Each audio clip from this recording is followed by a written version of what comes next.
एक बहुत ही दिलचस्प बात है कि हम चांद की सतह के बारे में शायद ज्यादा जानते हैं पृथ्वी के अपने ही महासागरों की गहराइयों से। है ना हैरान करने वाली बात।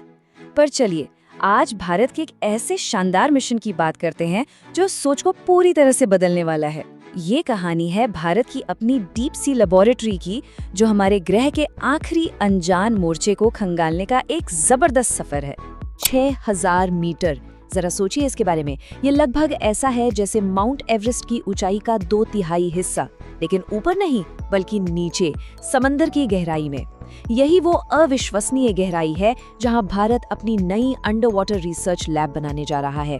एक ऐसी दुनिया जहां सूरज की रोशनी कभी नहीं पहुंचती और पानी का दबाव इतना ज्यादा है कि वो किसी भी चीज को कुचल सकता है। और हाँ, ये कोई छोटा मोटा प्रोजेक्ट नहीं है, ये एक वर्ल्ड फर्स्ट है। भारत दुनिया का सबसे गहरा, इंसानों के रहने लायक रिसर्च स्ट्रक्चर बनाने की तैयारी कर रहा है। ये साइंस और इंजीनियरिंग की दुनिया में एक नया कीर्तिमान स्थापित करेगा और इस फील्ड में भारत को दुनिया में सबसे आगे खड़ा कर देगा। तो सवाल उठता है कि इतनी गहराई में एक लैब बनाने का आइडिया आया कहाँ से?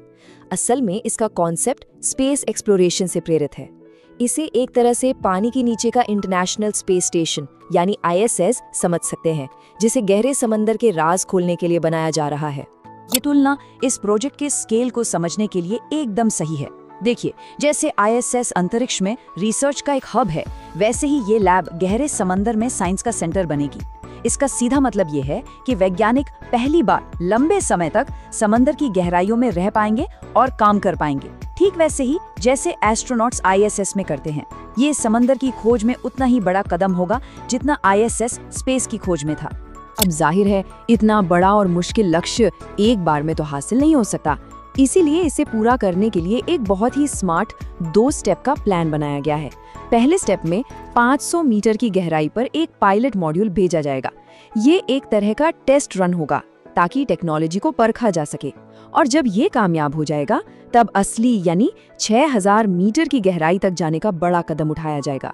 और यहीं पे असली इंजीनियरिंग का कमाल देखने को मिलेगा। इस लैब को समुद्र तल पर जो हवा का दबाव होता है, उससे 600 गुना ज्यादा दबाव झेलने के लिए डिजाइन किया जाएगा। इसे ऐसे समझिए कि हर एक वर्ग इंच पर कई टन का वजन पड़ रहा हो। इतने भयानक दबाव को झेलना वाकई में एक असाधारण इंजीनियरिंग चुनौती है। तो इतने खतरनाक माहौल में इंसानों को सुरक्षित कैसे रखा जाएगा? इसके लिए कुछ बहुत ही एडवांस टेक्नोलॉजी का इस्तेमाल होगा, जैसे कि प्रेशर को झेलने वाले टाइटेनियम के ढांचे जो स्टील से भी मजबूत पर हल्के होते हैं। चारों तरफ देखने के लिए 360 डिग्री के व्यूइंग पैनल्स होंगे और छोटी पनडुब्बियों के लिए डॉकिंग बेस भी होंगे, ताकि वैज्ञानिकों की टीम और जरूरी सामान आसानी से आ जा सके। चलिए, इंजीनियरिंग की इन मुश्किलों से बाहर आगे बढ़ते हैं और इस मिशन के सबसे जरूरी सवाल पर आते हैं, क्यों? आखिर इतनी मेहनत, इतना खर्चा करके इतनी गहराई में जाना क्यों जरूरी है? इसका जवाब उन अनगिनत वैज्ञानिक खजानों में छिपा है जो वहाँ हमारा इंतजार कर रहे हैं। इस लैब के जो रिसर्च गोल्स हैं वो बहुत ही दिलचस्प हैं। सबसे बड़ा फोकस होगा समुद्री जैव विविधता पर, यानी ऐसे नए जीव जंतुओं को खोजना जिन्हें आज तक किसी ने नहीं देखा। इसके अलावा गहरे समुद्र के माइक्रोब से नई दवाइयां खोजने पर भी जोर रहेगा। और तो और इस बात पर भी रिसर्च होगी कि इंसान के शरीर पर इतने ज्यादा दबाव का क्या असर होता है, जिससे भविष्य में स्पेस मिशंस को भी मदद मिल सकती है। इस रिसर्च का एक सबसे एक्साइटिंग हिस्सा है मरीन बायो प्रोस्पेक्टिंग। आसान भाषा में इसका मतलब है समंदर के जीवों में ऐसे नए केमिकल कंपाउंड्स खोजना जिनका इस्तेमाल दवाइयां बनाने में, इंडस्ट्री में या बायोटेक्नोलॉजी में किया जा सके। ये लैब इस फील्ड में एक क्रांति ला सकती है और हो सकता है कि हमें कैंसर या सुपरबग्स के नए इलाज मिल जाएं।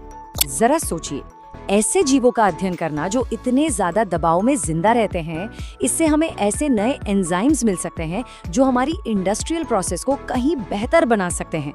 तो ये मिशन सिर्फ खोज के बारे में नहीं है, ये हमारे ग्रह की उस छिपी हुई ताकत को इस्तेमाल करने के बारे में है, जिससे धरती पर हमारी जिंदगी और बेहतर हो सके। चलिए अब इस प्रोजेक्ट के स्केल को दुनिया के नजरिए से देखते हैं। ये समझने के लिए कि भारत का ये कदम कितना बड़ा है, हमें ये देखना होगा कि अभी दुनिया में इस तरह की कौन सी फैसिलिटी मौजूद है। आपको जानकर हैरानी होगी कि आज की तारीख में दुनिया की एकमात्र चालू अंडर वाटर रिसर्च लैब है अमेरिका की एक्वेरियस रीफ बेस। ये दशकों से मरीन रिसर्च के लिए ग्लोबल स्टैंडर्ड रही है। यहाँ तक कि नासा के एस्ट्रोनॉट्स भी स्पेस में जाने से पहले यहाँ ट्रेनिंग लेते हैं। लेकिन अब जरा ये फर्क देखिए, ये वाकई चौंकाने वाला है। एक्वेरियस रीफ बेस सिर्फ 19 मीटर की मामूली गहराई पर काम करता है और भारत की जो लैब बनेगी वो होगी 6000 मीटर पर। ये 300 गुना से भी ज्यादा गहरा है। ये गहराई में एक ऐसी छलांग है जो आज की टेक्नोलॉजी को मीलों पीछे छोड़ देगी और हमें समंदर के एक बिल्कुल नए हिस्से तक पहुंचा देगी। तो सवाल ये है कि ये सब होगा कब? असल में ये भारत के एक बहुत बड़े विजन 2047 का हिस्सा है। समुद्रयान मिशन के साथ इसकी शुरुआत तो हो ही चुकी है।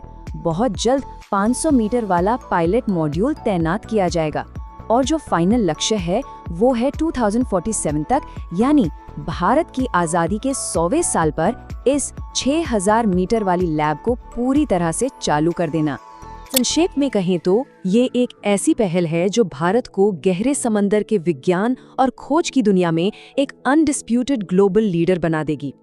ये न सिर्फ मरीन रिसर्च की हदों को फिर से तय करेगी, बल्कि हमारे ग्रह के सबसे बड़े और सबसे कम समझे गए हिस्से के बारे में ज्ञान के नए दरवाजे खुलेगी।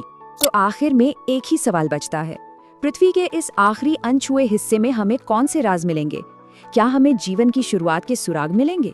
क्या हमें ऐसी नई दवाइयाँ मिलेंगी जो लाखों जानें बचा सकती हैं? एक बात तो तय है, इस डीप सी लेबोरेटरी से जो भी खोजें होंगी वो हमारे ग्रह और उस पर जीवन के बारे में हमारी समझ को हमेशा हमेशा के लिए बदल सकती हैं। आने वाला समय वाकई बहुत रोमांचक होने वाला है।